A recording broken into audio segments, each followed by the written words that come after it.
नमस्कार, इस खास कार्यक्रम में आपका स्वागत है। मैं हूं आरफा खानम शेबानी। कहा जा रहा है दुनिया में बाकी चीज़ें तो सब टेम्परेरी हैं, यानी ज़िंदगी, मौत, जीना, मरना, सूरज का निकलना, सूरज का छिप जाना, लेकिन एक चीज़ परमानेंट है, वो है डोनाल्ड ट्रंप की थ्रेट्स। अगर गूगल पे जाएं, अभी आप टाइप करें कि डोनाल्ड ट्रंप थ्रेट, तो गूगल आपको अनेकों तरह के ऑप्शन देता है कि थ्रेट आज की चाहिए, आपको बताइए, या कल की चाहिए, आने वाले कल की चाहिए, इस हफ्ते की थ्रेट्स चाहिए। यही थ्रेट्स वजह बन रही है फिर से एक बार ईरान के ज़रिए, जो ईरान के बारे में बातचीत हो रही है, ईरान पर जो थोपा गया युद्ध है, उस युद्ध को शांति की स्थापना के लिए जो पूरी दुनिया में कोशिश हो रही है, वो डिरेल हो गई, वो एक बार फिर से ट्रैक से उतर गया है। इससे पहले कि इस पर और ज़्यादा आपको जानकारी दूं मैं कि आखिर जो आज ताज़ा समाचार हैं और उसमें डोनाल्ड ट्रंप की क्या थ्रेट्स हैं, मैं आपको कुछ बहुत ही नाटकीय, एक ड्रामेटिक वीडियो दिखाना चाहती हूँ। उस वीडियो को ध्यान से देखिए कि किस तरह से आज की दुनिया में जो हम जी रहे हैं, जिस दुनिया में जंग है, खून खराबा है और एक तरह से दादागिरी है ऐसे देशों की जो कि ताकत में बड़े हैं, और वो देश जो इस सब के बावजूद कि उनके पास उतनी ताकत नहीं है, लेकिन किस तरह से ईरान जैसे देश अपने पैरों पे खड़े हुए हैं। आपको ये तस्वीर दिखाती हूँ, ये वीडियो दिखाती हूँ, स्लो मोशन में इस वीडियो को देखिए। इस वीडियो के बारे में जब आप इस वीडियो को देखेंगे तो आपको साफ तौर पे पता चल जाएगा कि क्या ईरान पे जो ये युद्ध थोपा गया है, इसके बारे में जो शांति की स्थापना हो रही है, क्या इसमें शांति होगी या नहीं। अभी फिलहाल आप ये देखिए, ईरान के विदेश मंत्री इस पूरे हॉल में दाखिल होते हैं। अराक्ची साहब, जी हाँ, वो सुपरस्टार जिसके बारे में पूरी दुनिया बात करती है, इस चेहरे को पूरी दुनिया जानती है, वो आगे बढ़ते हैं और शहबाज शरीफ, पाकिस्तान के प्रधानमंत्री, उनके साथ हाथ मिलाते हैं। उन्हीं के बराबर में खड़े हुए आसिम मुनीर साहब, उनसे भी बातचीत होती है, लेकिन उसके बाद जेडी वेंस दूर किनारे खड़े हुए हैं कॉर्नर में। ऐसा लगता है कि बिल्कुल जैसे कहते हैं ना, एक तरफा प्यार, एक वन साइडेड लव, ऐसे ही बिल्कुल नज़रें चुराकर अराक्ची को देख रहे हैं। आप सोच रहे होंगे कि अगला पल आएगा कि ये अराक्ची साहब जो हैं जेडी वेंस की तरफ, जो अमेरिका के उपराष्ट्रपति हैं, उनकी तरफ आगे बढ़ेंगे, वाइस प्रेसिडेंट के, उनसे हाथ मिलाएंगे और ये शांति वार्ता की शुरुआत नहीं बल्कि एक ऐतिहासिक लम्हा आपको देखने को मिलेगा। ये सब कुछ नहीं होता। वापस जाइए इस शॉट पर और देखिए किस तरह से ये हाथ मिलाया जाता है। इसके बाद वो आसिम मुनीर की तरफ आगे बढ़ते हैं। जेडी वेंस नज़रें बचा रहे हैं और वो सोच रहे हैं कि अगली बार वो उनसे मुलाकात करेंगे। वो सब कुछ नहीं होता। इन तस्वीरों का पूरे लब्बे लुबाब ये है कि डोनाल्ड ट्रंप ने अब एक नई धमकी दी है। नई धमकी ये है कि दुनिया के नक्शे से ही ईरान मिट जाएगा। Iran will not have a country. Iran नाम का देश ख़त्म हो जाएगा, ये कह रहे हैं डोनाल्ड ट्रंप। और क्यों कह रहे हैं? वो ये कह रहे हैं कि स्ट्रेट ऑफ हॉर्मुज़ को अगर नहीं खोला गया, क्योंकि आप जानते हैं जिस तरह से लेबनान पर लगातार अटैक हो रहा है, अभी भी 2 दर्जन से ज़्यादा लोगों को इजराइल ने मार दिया है। आप जानते हैं कि उनके विदेश मंत्री ने ये कहा कि अगर एक माँ इजराइल में रोती है तो हज़ारों माँओं को लेबनान में रोना पड़ेगा, पूरे लेबनान को जलना पड़ेगा। एक और नया बयान आया जिसमें उन्होंने कहा कि लोग फ़र्क करते हैं हिजबुल्लाह और लेबनान के बीच, ये तो एक भद्दा मजाक है, ये तो जोक है। यानी अब ये भी नहीं कह रहा है इजराइल कि ये हमला हिजबुल्लाह के ऊपर हो रहा है, वो सीधे तौर पर कह रहा है कि पूरे लेबनान को जलना पड़ेगा। इतनी नाज़ी भाषा का इस्तेमाल वो लोग कर रहे हैं जो खुद नाज़ी जर्मनी में जेनोसाइड के नरसंहार के शिकार रहे, हॉलोकॉस्ट जिसे हम कहते हैं। वही लोग आज किस तरह से नेता जब बन गए, एक देश के मालिक बन गए, अब वो इसी तरह की नाज़ी, फाशिवादी, जेनोसाइडल भाषा का इस्तेमाल, सिर्फ भाषा ही नहीं बल्कि हिंसा का इस्तेमाल हो रहा है लेबनान के ऊपर। और इसीलिए नाराज़ है पूरे तरीके से ईरान, और ये बातचीत पटरी पर इसी लिए उतर रही है। इसके लिए स्विट्ज़रलैंड में ये पूरी बातचीत होनी थी, जिस पर ये ड्रामेटिक, जो पूरे नाटकीय शॉट से मैं आपको दिखा रही हूँ, पूरे तरीके से ईरान के जो विदेश मंत्री हैं, उन्होंने किसी भी यूनाइटेड स्टेट्स के अधिकारी या नेता से हाथ मिलाने से इनकार कर दिया, फ़ोटो खिंचवाने से इनकार कर दिया, बातचीत से इनकार कर दिया। हालांकि इस सब के बावजूद ईरान की तरफ से बयान ये आ रहा है कि अभी भी ये बातचीत आगे बढ़ रही है और हम इस बातचीत के लिए तैयार हैं। तो आप ये सोचिए कि आपने देखा कि पूरे हॉल में ये दाखिल हो रहे थे, पाकिस्तान के प्रधानमंत्री से कुछ शब्दों में बातचीत भी की, अब न जाने किस भाषा में दोनों के बीच बातचीत हुई होगी। इसके बाद वो अचानक मुड़े और कमरे से निकल गए। ये कमरे से निकलना एक तरह का पूरा एक फिजिकल मैनिफेस्टेशन है, बातचीत के इस पूरे दायरे से निकल जाना। शहबाज शरीफ के चेहरे को लेकर काफ़ी चर्चा हो रही है। ये देखिए, फिलहाल ये वीडियो भी पूरे अंतर्राष्ट्रीय मंच पर छाया हुआ है, जिसमें बेहद परेशानी में और बहुत ही एक स्ट्रेस में, टेंशन में शहबाज शरीफ नज़र आ रहे हैं। ऐसा लगता है कि अभी कुछ ही पल में शायद रो देंगे।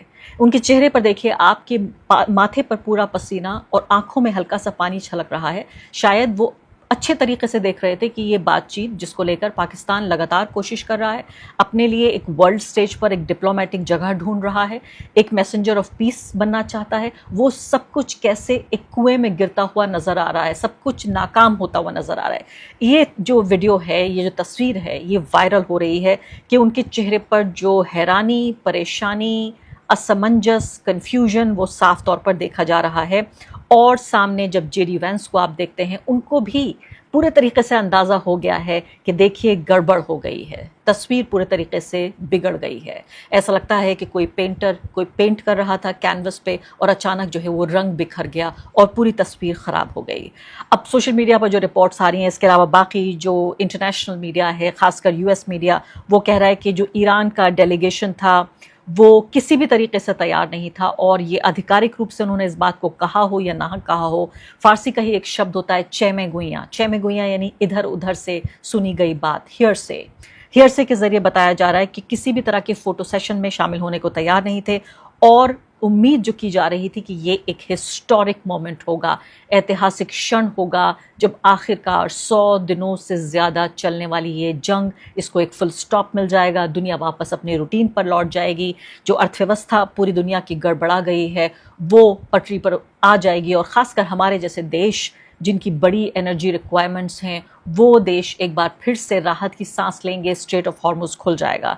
लेकिन पूरे तरीके से एक बहुत ही अनकंफर्टेबल, एक असहज पूरे दृश्य में तब्दील हो गया। तेज़ी से ये वीडियो और ये तस्वीरें वायरल हो रही हैं और सवाल उठ रहे हैं कि बंद कमरे में आखिर ऐसा क्या हुआ जो बातचीत शुरू होने से पहले ही ये पूरा माहौल बिगड़ गया। क्योंकि आपको मैंने ये वीडियो तो दिखाई, ये तस्वीरें भी आपको दिखाई, लेकिन मैं आपको सुना नहीं पाई क्योंकि मैं भी नहीं सुन सकती कि आखिर बातचीत क्या हो रही है। मैंने भी समझा और आपको भी समझाने की कोशिश कर रही हूँ ये पूरे बॉडी लैंग्वेज के साथ कि किस तरह से एक नेता आता है, दूसरे नेता से मिलता है, तीसरा नेता कोने में खड़े होकर देख रहा है, वो इस बात का अंदेशा और आशंका जता रहा है, सोच रहा है कि अब ये अगली मुलाकात मुझसे होगी, ये मुलाकात नहीं होती, नेता कमरे से बाहर निकल जाता है। उसके बाद सबके चेहरे के जो तासुर हैं वो पूरे तरीके से बदल जाते हैं और सीधे तौर पे पता चल जाता है कि आखिर इस बातचीत का भविष्य अब क्या होने जा रहा है। और इसी दौरान स्विट्जरलैंड में जब आप ये नाटकीय घटनाक्रम देख रहे थे, उसी वक्त देखिए कि अमेरिका के उपराष्ट्रपति किस तरह से पाकिस्तान के आर्मी चीफ की शान में कसीदे गढ़ रहे हैं कि पिछले 3 महीने में मैंने किसी और से इतनी बातचीत नहीं की जितनी बातचीत आपसे की है, मेरे करीबी दोस्त। And I've probably talked to Field Marshal Munir more than I've talked to anybody else over the last 3 months. Would not be here without his statesmanship. He is, of course, a great military leader, but I think he's shown himself to be a great diplomat. And, of course, who's an amazing friend. और आगे बढ़ने से पहले एक अदना सी गुजारिश कि आप मेंबर बनिए मेरे चैनल का आरफा खानम शेरवानी। अगर आप मेंबर बनते हैं, आपके समर्थन से आप मेरा हाथ मजबूत करेंगे, इतना मजबूत कि मैं सत्ता का कॉलर पकड़ के सवाल पूछ सकूंगी और जो हमारे समुदाय में हाशिए के जो तबके हैं उनकी आवाज़ उठा सकूंगी। आप यकीन जानिए, आपका एक छोटा सा सहयोग मेरे लिए इतना बड़ा होगा जिसके लिए आप अंदाजा भी नहीं लगा सकते।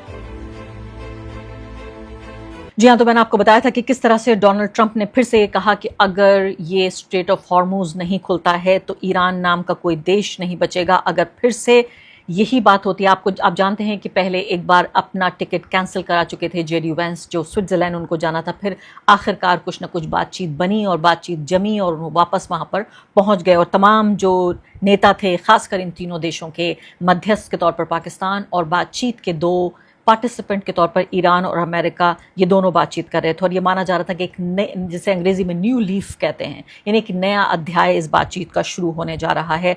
और शायद आज मैं आपको ये खबर सुना रही होती कि ये शांति वार्ता कामयाब हुई है, अब ये युद्ध ख़त्म हो चुका है। तो अब ये बात हो रही है यहाँ पर डोनाल्ड ट्रंप की, किस तरह से हिजबुल्लाह के मामले में डोनाल्ड ट्रंप ने ये कहा कि Iran must immediately stop their highly paid proxies in Lebanon from causing trouble. If they don't we will hit Iran very hard again just like we did last week, only harder.